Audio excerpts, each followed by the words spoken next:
Mga igsuon, sa akong pagpamalandong sa Ebanghelyo karong adlaw, ang misulod sa akong hunahuna, ang gipasalida sa ferry boat nga akong nasakyan, ang sikat nga hello, love, goodbye.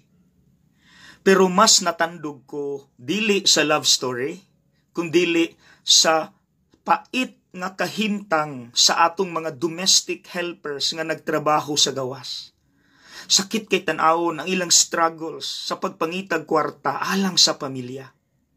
Mautong ang duha ka actors sa ilang pagpadayag sa ilang mga struggles, kinabuhi, problema, ang nigawas nga statement, mas maayo pa nga mupadayag ka sa imong problema ngadto sa mga strangers, mga wala kailan nimo, kay at least maminaw sila.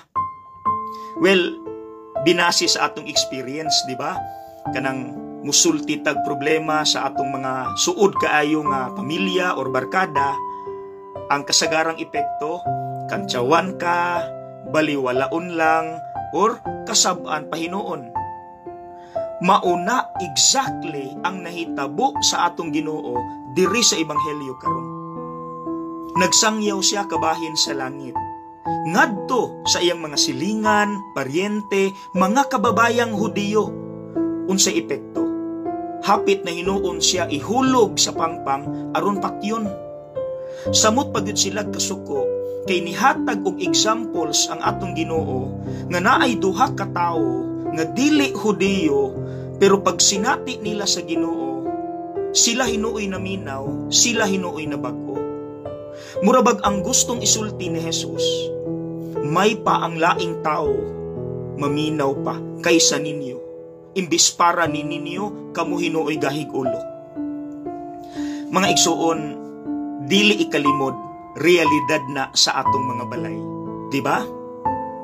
Pero hinaot pa unta, dili nato ialaw, dili nato itugot nga ang atong mga miyembro sa pamilya muingon, imbis maoy akong pamilya, mauman hinuoy dili maminaw og musabot nako.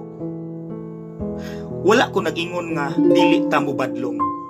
Naa gihapon ang pagbadlong, pero mga igsuon naay mga butang nga kinahanglan ra sabton. Maunang hinaot pa unta nga kita nga mas nakaila diha sa balay, kita unta ang mas makasabot.